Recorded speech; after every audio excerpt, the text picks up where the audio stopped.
So hello everyone and welcome to another episode of the Ignite podcast. Today I'm being joined by Dion Killiby. Mate, welcome to the call. Hey Josh, well, good to be here.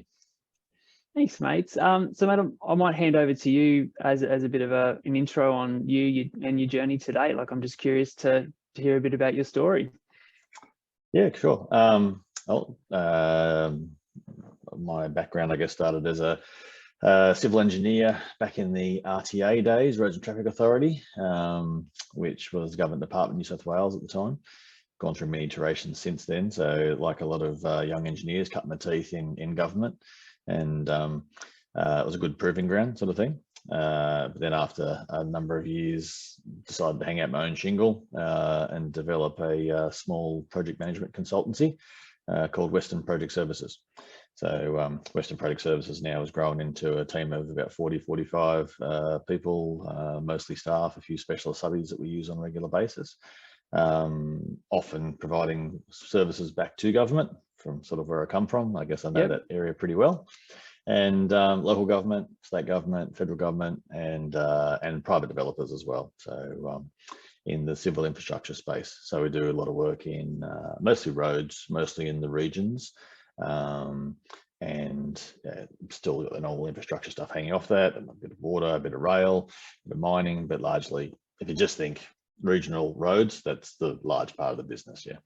Yeah, right. Yeah, good, mate. And like mixture of different sort of specialties, mainly civil engineers or project managers, or? Yeah, so the project managers come out of the fact they're mostly civil engineers, and the core of our business is that sort of site management, project management, contract management type stuff, whether it's in development phase or delivery phase through to finalisation. We also have like an independent verification arm and some auditors in the road safety space and auditors in the quality assurance type areas as well. Which you find is a really good sort of fit between the site delivery staff as well as the independent verification audit type teams. So we've sort of built a bit of a business around that now, and yeah, it's I guess in the current market, there's an awful lot happening in infrastructure in New South Wales and around Australia for that matter.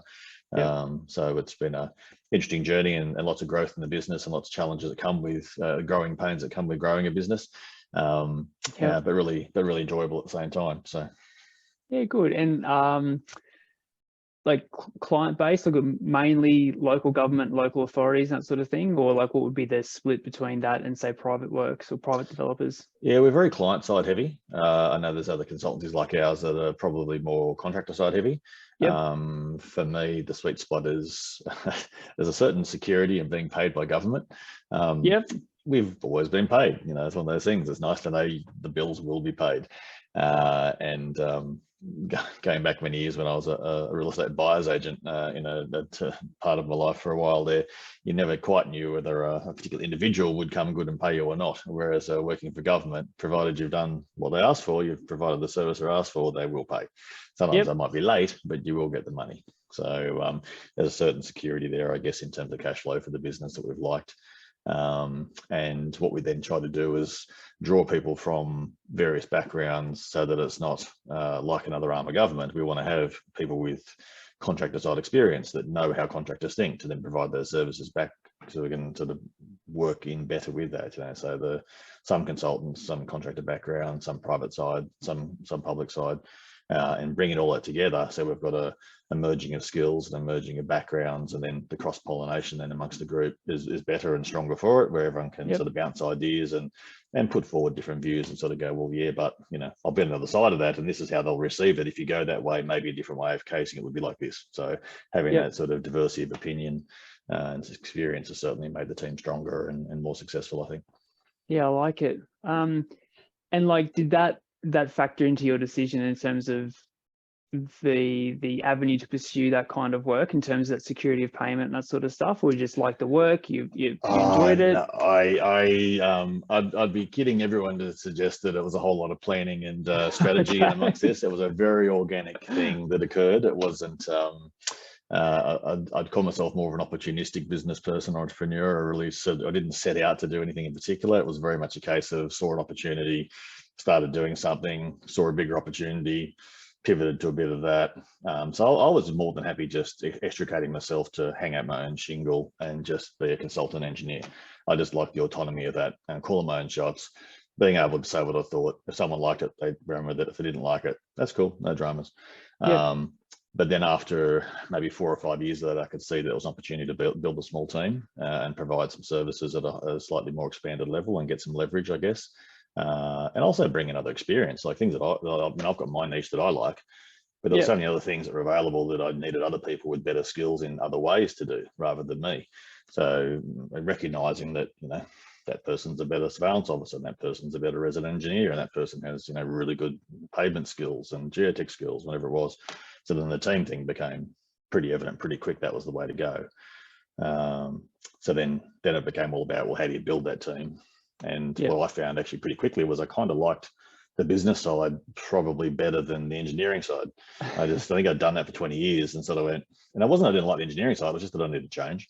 I really liked the challenge that came with the business component of winning work, you know, finding work, having the conversations with clients, having the conversations with staff and subbies, and trying to sort of herd the cats to a, you know, an outcome that everyone was happy with, and the satisfaction then came with delivering, whether it's a piece of infrastructure or report, or just, you know, helping a client clear the backlog of something, all of which were very tangible things. And I think made for that engineering background, made for a good outcome, because you're like, you could still see an output for your time. You went, yeah, that's good. That's something's better for it.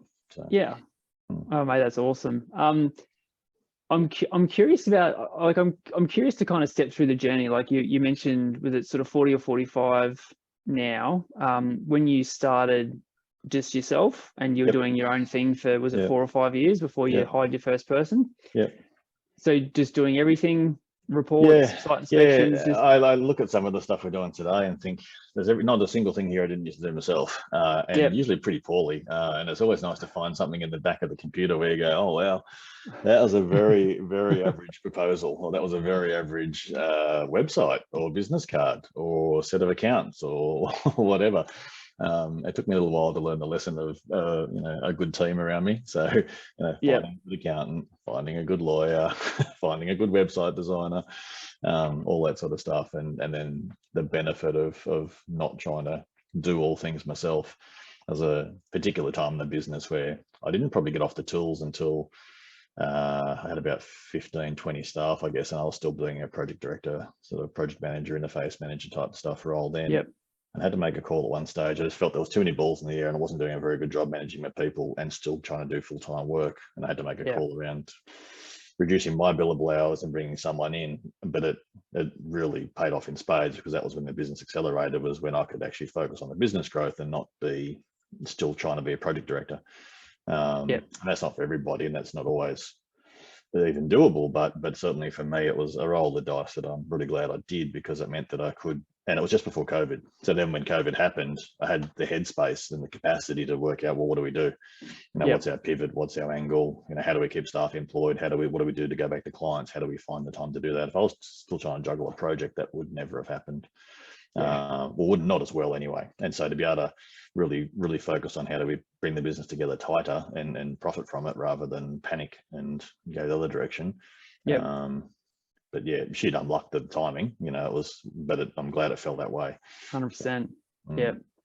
I'm curious about, like I always work with my clients on a mixture of strategy and psychology. And I'm curious about your frame of reference, or the way that you kind of approached business and problems. Was it sort of more just jump in and I'll just work stuff out, and then retrospectively you go, I probably should have done that better and then fix that and that sort of thing? Or did you have a bit of a plan in place for what you wanted the business to look like, or you just kind of just jumped in and it just happened organically? It certainly started organically, and there's plenty of times in the business growth where it was rather, as I said, opportunistic, I guess, in terms of which way we went with things. I knew what I liked as a core, and I knew that a lot of the strategy piece was really about risk management. We didn't do physical works, and we didn't do certain design elements, so that those things weren't ever going to be something that brought us down or brought us unstuck. And I saw those as much, and from anyone on the call that's doing like anything with professional indemnity insurance will know that the premiums just go through the roof with certain types of activities, and that's for a reason. So those activities we avoided to keep it a bit simpler and to keep it more focused on some core business elements that we thought were more manageable. So that was actually conscious. There's plenty of other things though which were more opportunistic that occurred along the way.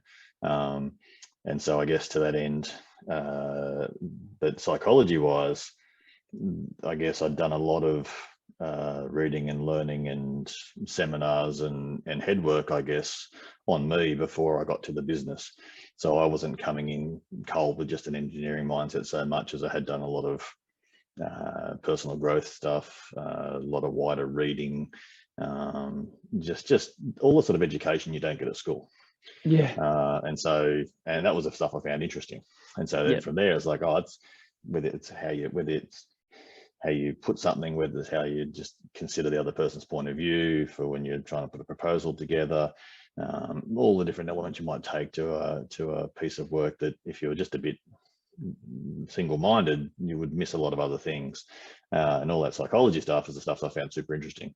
So it's been a real mix of those two things. And my basic logic's always been it's easier to earn more than save. You can only save to a point. Like you can't save anymore. You've got $100, you can only save a certain amount of $100, but you can always make 1,000 or 10,000 or 100,000. So what do we do on the upside? How do we exploit so that's expansive rather than contractive, I guess, is the main thing. And so for me, that's always been, you say yes, you work it out later. And the other motto being a fast game's a good game. So we just, let's just get on with it. And it's just, just start. We'll find a way. We'll find a solution. We're engineers. We'll find a solution. Always. Yeah, always. Yeah. Yeah. Mate, I like that. And I guess the journey there, like you're hiring your first couple of people, did you sort of just get to a point where you're like, I can't do this all on my own? Because I mean, I work with clients in my coaching programs who single operators, and that's all they ever want to be. They just kind of want to do their own thing, and that's their space, and you know, that's totally fine. Did you just get to a point though where, because you get to a point, I imagine, where you're busy and you can either turn away work and just keep doing your own thing and just being a sole trader? Like what was it? No, I see your point. No, it wasn't a case of getting overloaded and finding people. It was a conscious decision to go, how can I build a small business? It wasn't just so there was a desire there to create something. And it was only once I got a sniff of what that might be, then you could see you could create something a bit more and a bit more and a bit more. And so that went through phases, I guess. And for me, that was getting to that phase of sort of 20, 25 people was about my limit of not falling over under the weight of all those moving parts. And that was the time that I then went to look around, how do I take the business to the next level? And I initially thought that might have been through buying a couple of smaller businesses to bolt on, to grow quickly, to then be able to afford the human resources and the finance and the legal and all those support functions that you need to then take it to the next level. And then in investigating that, I actually priced up my own business and thought, oh, well, rather than buying some small businesses, maybe actually now's not a bad time to sell. So then I was looking around and maybe I'll sell into a bigger business that can provide those same things to allow us to accelerate first. All I could see was a big step back before we went forward again. And I was trying to strategize around how do we do that? And so, but I sort of moved from looking to buy to looking to sell. And then through a lot of quirks of fate and just processes, came across RSK Group when they were expanding into Australia. And I hadn't heard of them, but really pleased that it sort of crossed my path, because the RSK model is a bit different to selling into a larger consultancy, which most people will be aware of, and then you probably get rebranded after 12 months and that sort of thing. RSK sort of provides a model which is quite different. It's got a central support function. So the things I was looking for are provided by way of the group. And then there's a number of groups and you keep your own identity still. So we're Western Product Services, an RSK company. And there's other ones in the group now like Progents and SJA and EDP. I don't know what it is with engineering firms and our 3-letter acronyms, but good to see Progents has their own thing, but the rest of us, our 3 letters. And so in a similar vein, then you then draw upon a recruitment manager. So I can't feed a recruitment manager all year, but I can tap into one now with RSK. And so I ring ring Niraj when I need him to help me with a couple of recruits, and then he goes off and helps the other businesses for a bit. And then when I need financial support, ring Arlette and talk to her around the finance stuff and all that sort of thing that I was buying in from different groups we now have in-house. So you've got a consistency approach, you've got people you've got a relationship with, and you've also got a bunch of other MDs like myself that you can bounce stuff off, and have that chat around. How are you coping with this, and what's your idea over here, and let's work together on this bid. And have you got a resource? I've got a resource spare that's come off. Do you need them, or do you have someone? So that sort of sharing of resources. I think as an industry we're not bad at that. Like most of us do that pretty well with subcontractor agreements and sister relationships and stuff anyway. To take it to the next level and actually have it formalized, it just means that's even easier again, because there's no need for a subcontractor relationship. It's in-house. So it's really that again has led to another acceleration. So then over the last 12 months, we've moved from 25 people to 40 or 45 people. Unreal. Since acquisition, because of the confidence around hiring faster, having help with hiring. So, Niraj bringing me a short list of 10 candidates instead of me sifting through 100. Just means we can get on and get it done faster. It's good going, and just get through it. Whereas before I would have been reading a lot myself at night time or on weekends or whatever. And so the economy of scale provided really does. So RSK's growth in Australia will be via acquisition and organic. So it's acquisition of companies like mine, but then support of them so that we can grow faster. So it's that twofold thing. And ideal acquisition size, like I think you and I've talked about this a bit before, similar size to Western Project Services before you were acquired, about the 20 staff size? So there's a couple of key things there. Sort of that sweet spot for the over and above would be ideally greater than 5 mil rev, and ideally greater than 1 mil EBITDA. So you've got decent profit margins and uptrending. So owners like myself that are looking to stay on and be incentivized to stay on and not just cash out. Absolutely nothing wrong with that, but there's a different type of buyer for that sort of business. So for a retiring owner or someone that's just looking to have a total change, a certain type of buyer that wants to then come in and look at that business and then take it on and make it their own and then run with it, that's cool. In the RSK world, it's more around finding founders like myself that have developed something and then need help with the next phase and can see the benefit in the next phase, and really profit from being part of that growth trajectory for the next 3 to 5 years and beyond. And so that was the sweet spot for us, and that's why it just happened to be the right deal for me. Awesome, mate. I'm keen to talk a bit more about the RSK side of things in terms of the support and the growth, but I kind of want to take a step back in the lead up to acquisition or the sale to RSK. I'm curious about, you mentioned something before about, and I know on my own journey when we were one business, then we merged with, I think in the end we were merged with 8 different engineering consultancies to become like it was, there was always these phases we used to go through where it was this, things were going really well and they used to plateau, and then you had to get to that sort of that next size before you could then go to the growth, and you always had to go through those growing pains. And I can't remember what it was, but there was certain sort of revenue markers that we kind of knew that we were getting close to, revenue was coming up, and then we just plateau because it meant that we put on systems, IT, that HR person, that full-time accountant, that sort of stuff. I'm curious about your sort of exploration through that phase where you mentioned you were looking at your growth was to buy businesses to bring your size up, but then you quickly kind of worked out. You mentioned I think I got your words right. You'd have to go backwards to then go forwards in terms of a big capital. Before you go again, sort of. It's exactly what you said. Investing in all those non-billable resources that do support the team and are absolutely necessary, but they're not returning an income directly. So initially they'll just be direct costs coming off profit, coming out of profit, and then but doing the right things, like a good business development manager will return his or her weight in gold by way of what they bring in the door. But there's still a cost to engage in them, and then there's a lead time and everything else before they actually bear fruit. So that's definitely part of the in terms of the timing of all that. It was necessary, and I do think that the other approach still would have worked. It would like to scale by acquisition would still be appropriate as well. To bolt on like a small design arm or a small transport planning arm or something would have been absolutely, but there would have been a lot of work though in integration as well, and a lot more risk in that. So it's a decision there around what's the right next step. But I think that those growing pains are really, everyone goes through them at different phases and different levels. Yeah. And they're just, I don't know, I guess it's just, for me, it was a fortuitous sort of coming together that I needed this at the right time and it was available. And so, you know, and it has borne fruit in that respect. Yeah. But by the same token, doesn't mean you couldn't just go out and hire all those people and bring that team together yourself. But you'd be wanting to just have that knowledge that you're going to take a little bit of time for that to, you know, return a little bit back to a different profit level, and then go again. Yeah. That system stuff, they're all necessary. Like you can't not have them. So exactly, you know, for the sale as well, you need stuff which is, there's value in good systems. There's value in a good management team and a second tier management team, and all those things add, you know, a diverse client list.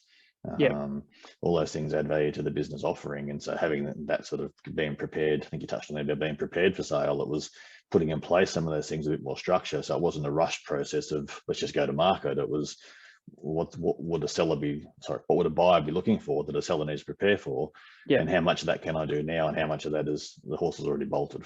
So I can't change those things, but I can fix these things, and let's get that tidy and let's really move down that path, and that'll set us up better for the next phase. And generally, whether you did or didn't sell, it's still good for business. So all those things we're talking about, they're going to return anyway. So it's not like, oh, I've got to do all this stuff. It's like, well, you do it because it's just a good thing to do. It's going to take you forward faster. And was that so, and that's kind of where I wanted to steer the conversation. So thank you for going there around getting ready for sale. And was that like a conscious kind of, was it 2 years out, you kind of were thinking about that? Or was that just literally you're looking around? It would have been better. So because I was going down the path of buying, not selling, I wasn't thinking that at all. So I was just like, what's going to work? And then when I realized, when we then went down the path of thinking, oh, actually maybe a sale's a better option, then I had to actually pause for a bit.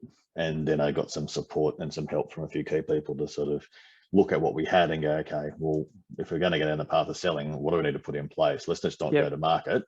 Let's tighten up, you know, some system stuff. Let's get that mini operating manual together. So we've got some basic stuff done. Let's look harder at that management team. Are they going to stay? How are you going to get them to stay? You know, who's the important people? What's going to make a difference for someone knowing that it's not just you, that it's more than Dion. And if you go, who's the next, and what is their role? You know, how much do they do day to day? So that took, I guess, 6 months, which was a bit quick. I probably should have allowed 12. But we worked pretty hard over those 6 months to do as much of that as we could. In a perfect world, if I was building to sell, I'd have a probably different approach about putting some of those things in place a bit more strategically and a bit more with it, not so haphazardly. But having made the decision to sell, it was then like, how quickly can I be better than I am at the moment? But a bit more time would have been better. Yeah, I know. I mean, 6 months, that's crazy. But anyway, it was I lost a few kilograms that year. It was a full on year. Right. A bit stressful. And I guess through that period, and now that you're on the other side, and this is kind of to, you know, anyone watching or listening who's in that space of thinking about becoming sale ready, like what are some of the kind of the key metrics, not key metrics, but key things that business owners should do, look to have in place, et cetera, et cetera? I think it was some of the key things, I guess, had just been really, like I didn't appreciate the level of due diligence that would be, the interrogation that would occur into every little nook and cranny of the business, where as someone that's a bit fast and loose is probably giving myself a disservice. But by the same token, I'd rather be 80% like and now than 100% and a lot later. So with that comes a bit of looseness. And so when you've got, you know, various accountants and lawyers looking through every last little skerrick of every last contract, every last recruitment and contract and everything else, you're thinking, oh goodness. But I think what was nice and amongst all that was the acknowledgement from, in this case anyway, the buyer's side, saying, well, if you're perfect, you wouldn't be a 25-person business. You'd already be 200. So we don't expect perfection at this level. We expect a certain amount of skill and ability, and stuff that you do really well, and other stuff you probably never bothered to do. And that's just the nature of small to medium enterprises that are growing quickly and they're succeeding. There'll be a few things that are a bit rough around the edges. And so what was reassuring for me during the process was that expectation around, yeah, it's okay, we're asking all these questions, and we do, and there is gaps, don't get me wrong, but they're solvable gaps. Yeah. And that's what will help you do, and then you'll be better for it. So it was sort of a reframing, which instead of it being, oh, this is really rubbish, I can't believe you haven't got a better system. I was like, well, what's the point? This is what we'll help you with effectively. So that took some of the heat out of it. And then we weren't so defensive then around responses. So it was like, okay, how do we do this then? So sorry. Yeah. I was just going to say, sorry to interrupt. Do you think if you weren't talking to someone like an RSK with that kind of model though, like if you were selling to do something different, would have been a different outcome though? Yeah, absolutely. It could well have been, because it might have been any of those things might have been a point of leverage to then sort of haggle down the price. Yeah. Or sort of try to reset the goalpost. Oh, well, we thought it was this, but if you haven't got those things in place, well, now thinking it's only worth this. Yeah. And there was none of that. Which again was, you don't do these things often. I mean, most people only do them once. You sell a business. How many times you sell a business? So I remember as a buyer's agent, and that was the thing, was that in buying houses, you do it all the time, you get good at it. But for the person selling or buying, and then do it a few times in a lifetime, it's hard to get good at something. So I was a bit of a cat on a hot tin roof for most of that year, thinking it's going to fall over, thinking, what have I done? I should have done better over here, second guessing yourself. So to have a mature buyer in a way which was not too competitive and was really just trying to get to the bottom of, well, what we just want to make sure that what you're putting forward is fair and reasonable, and there's no hollow logs, and there's nothing hidden, and liability wise, we're not suddenly walking into an issue.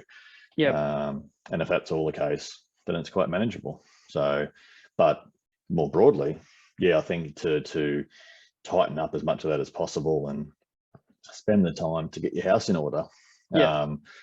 For the average buyer would be safer, because you're not going to then be, put in that conversation where you're going, oh, sorry, I just, we never did square that away, and then have a post-negotiation around something, which would be quite stressful. So that time, that's a prior preparation thing. The more that time you can spend up front getting that stuff in order, and then the more confidence you've got, because you've done it and you know it and you can talk to it. So And so you talked a bit about systems and processes, but what kind of other things, like good contracts with clients, like long-term workload, that sort of stuff, leadership team in place?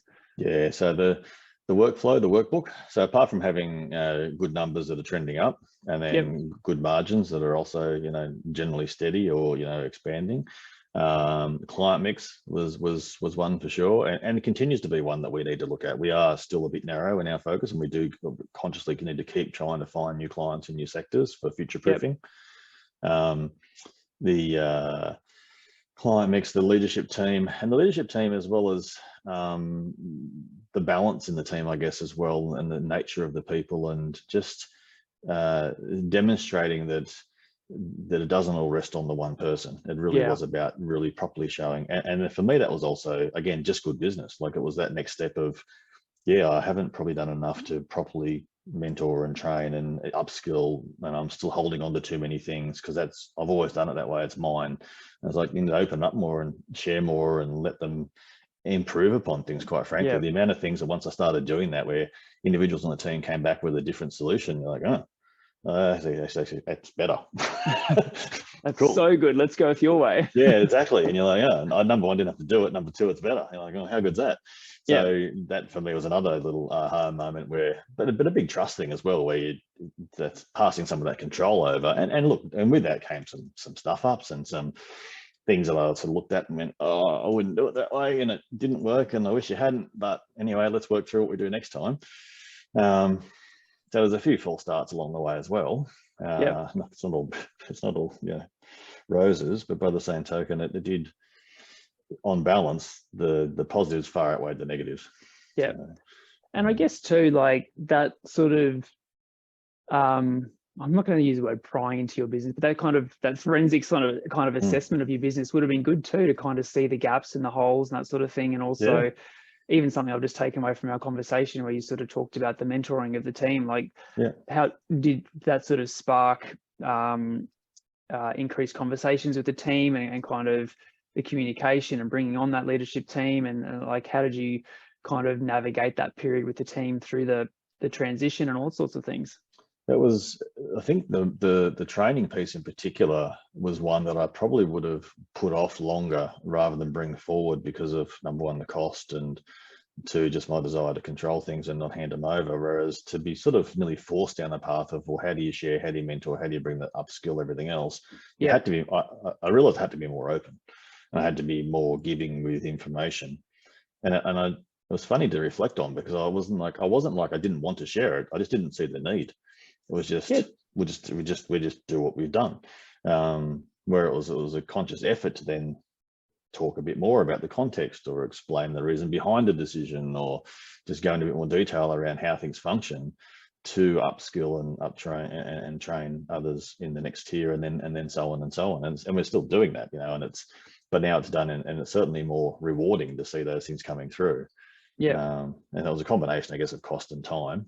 But again, it's a false economy in both cases. It was far better off, and even the sharing of information. About a week in after the sale, I had a request for access to Maziro, to get into Maziro books, and I was all sitting here all officious, like, someone wants to do my books, and my wife said to me, "It's not your company, Dion. You need to. It's the accountant. They need to read your books. Like, just give them access to your books." And I'm like, oh, yeah, you're right. Still letting go. Yeah, it was absolutely. And it was so quick. It was like, it just started, and it was like, and it just pushed all the buttons around. But it's mine. And it's like, and then I was like, make you why do I care? They open the books. Then you got someone else to talk to about it, and they can see extra things, and they're helping you interrogate stuff and find gaps and improve. Why do you pay for this? You could do it over here, and help with efficiency gains, and the same with the team. I'd never shared revenue targets and results and stuff. We just ticked along, and everyone just did their jobs because they are engineers and they just like doing their job. But sharing the business strategy and sharing the numbers and the profit margins and what makes it tick, and those that don't care, we'll just let it wash over them. But those that are interested, though, were like, oh, that's really cool. And that's, I'm surprised you're sharing it, but that's great, because now I know what I can do over here. And what about this for an idea? And should we look at this instead? And do we need to look into state to Queensland, Victoria? Or what about the flood damage? And all these sort of ideas start to come out, because enough people take ownership then of more of the business and more of the outcomes. And it's just a more collaborative approach. And there was a lot of trust things there that have to, get past. And then, but of course, but it was nice to see the return so quickly in terms of how that trust was honoured and then returned. So that was nice. Yeah. Oh, mate, and you've hit on one of the single biggest things that a lot of my clients struggle with, which is trust and that delegation piece, because it's your baby. You built it from scratch. It was just you doing everything, and then you built it to what it is now. And the whole way through that process was kind of two things. It's leaning more on the excuse me, the EQ piece, which is emotional intelligence, to kind of you're doing less technical stuff, more people management. And it's as you know now, it's completely a people game. But it's kind of that sort of inner reflection to go, I'm holding on to this, and why, and is it a good use of my time to hold on to this? And the more that people hold on and they don't delegate or they don't ask for help, the more, that just stifles growth. And because I think one of the biggest sabotages for business owners is wanting to be the center of attention, or the whether you call it the ego piece, it's just really wanting to hold on and have everything still come through you, because that's how you can maintain a sense of control. And so I think it sounds like you went through like a really big phase there of having to let go of control, and you were constantly reminded and rewarded for that whole letting go of control thing. The one that we've used a fair bit in the business since then, after all those lessons, was the concept of highest and best use for individuals. And so what's my highest and best use? What am I spending my time doing? Yes, I can sit there and do a website, but should I be? Yes, I can do the bookkeeping, but should I? But all the way through the business. So, and I often talk to some of the staff. I'll say, look, when you sit down to do a task and you sort of go, well, you make a noise like that's probably means you probably shouldn't be doing it. Like, there's probably someone else better placed than you that can do it. and they probably enjoy it more than you, and they probably do a Yeah. better job than you because it's pitched at the right level, and it might be a nice little extension for them and a growth opportunity for them, whereas you're going, I don't want to do this thing again, I've done it 10 Yeah. times.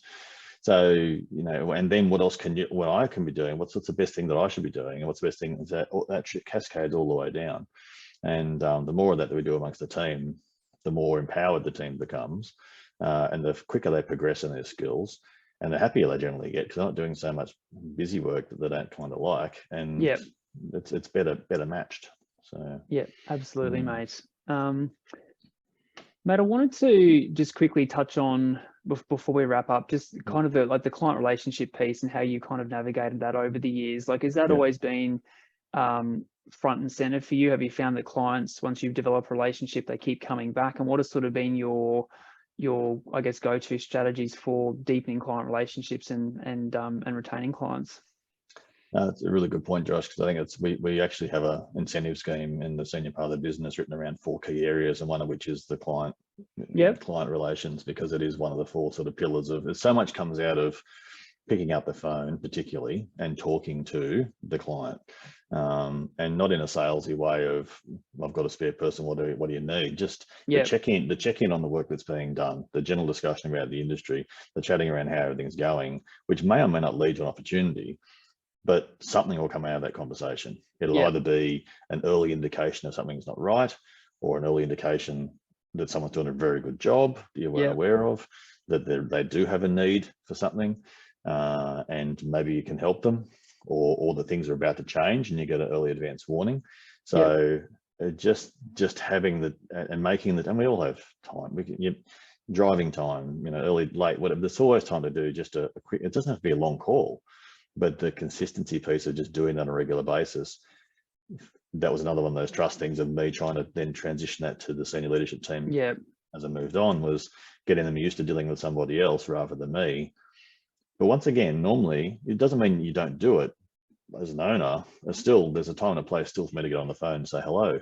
Absolutely. But mostly though, as they move to another person, there'll be different people resonate with different clients and that sort of thing. And part of what we do is really trying to get that best fit for a right person in right roles with the right clients.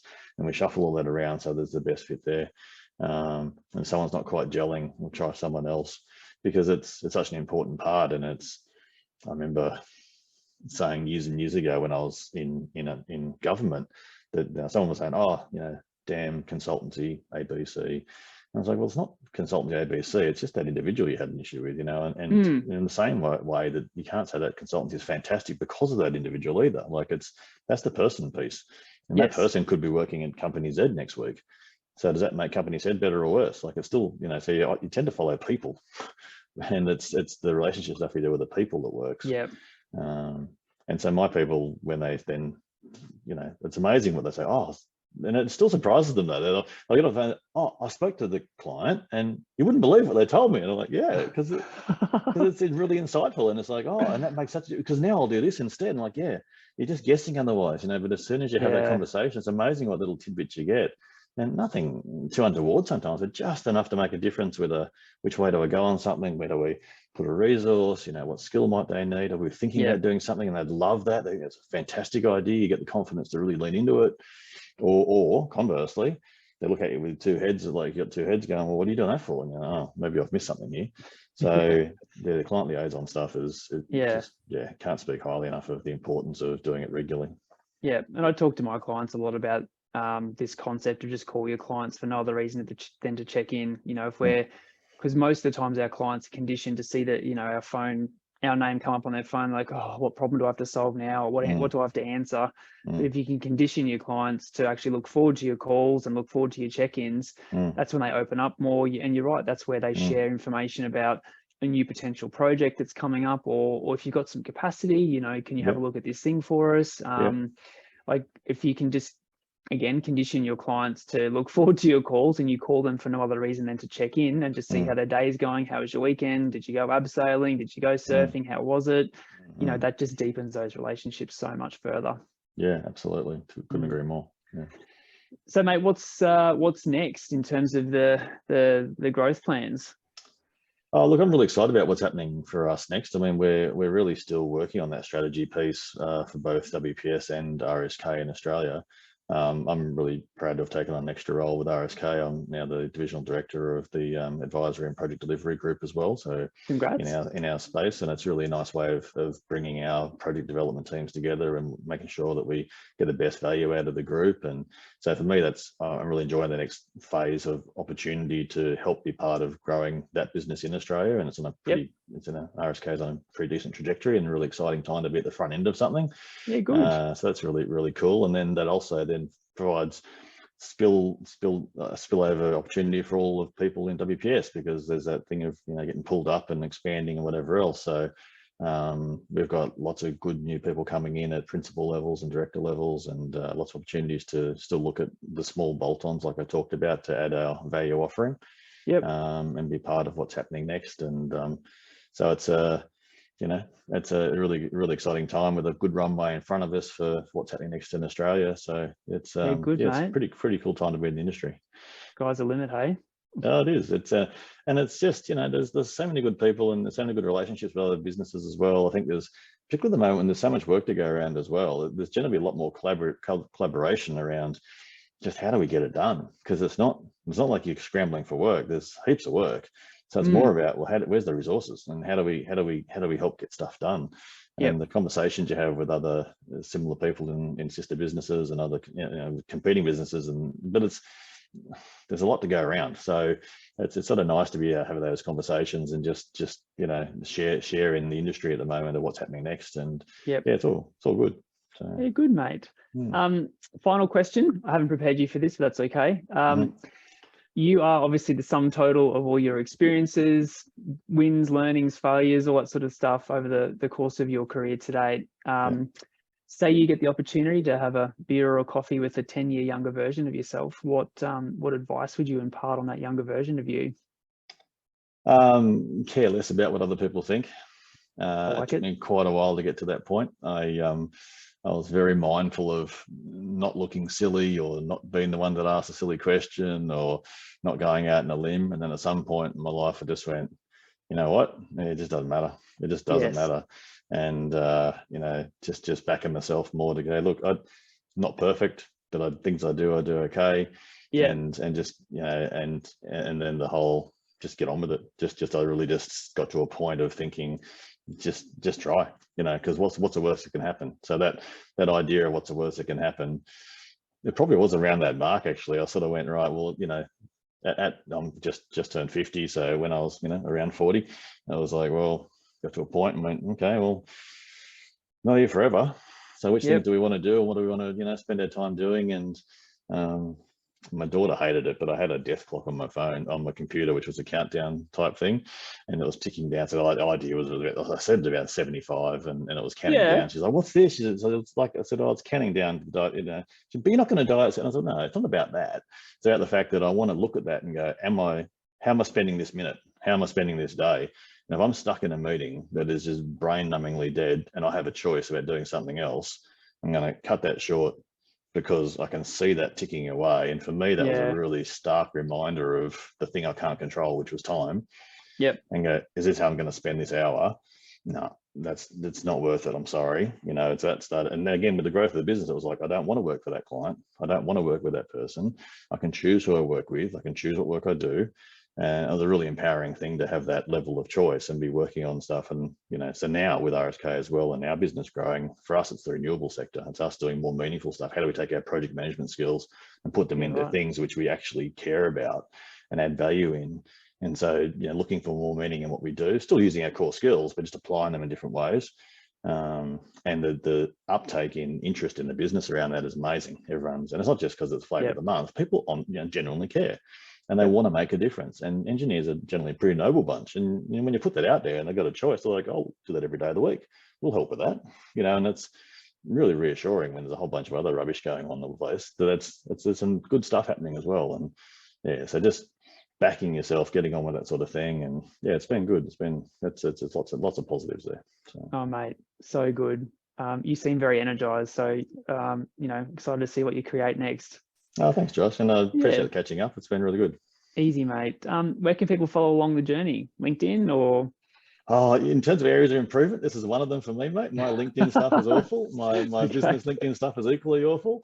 I've got a few. I even got a corrective action request come through today from someone in the business saying you need to get back in. This is something you need to do better. I'm like, yeah, I get it. So So good. yeah, Western Product Service. We have a LinkedIn page. I'm on LinkedIn as well, and of course the website. But look, yeah, we'll do a bit more active posting and a bit more selling some of the good stuff that we do. That was basically what one of the staff members wanted to say is that, you know, we've got 40, 45 people. We've all got lessons. We've all done interesting stuff. You know, let's just put the odd thing forward every so often and see who's interested in what we do. And there's Yep. some really positive stuff here. I'm like, yeah, okay, it's cool. We should. So yeah, so Awesome. we'll get better at that. Okay. Awesome. Thanks, Dion, mate. Love that catch up today. Yeah, like I said, excited to see what's next for you and the business. No, I appreciate your time, Josh. That's tremendous. Thanks, man. Easy. Thanks, mate.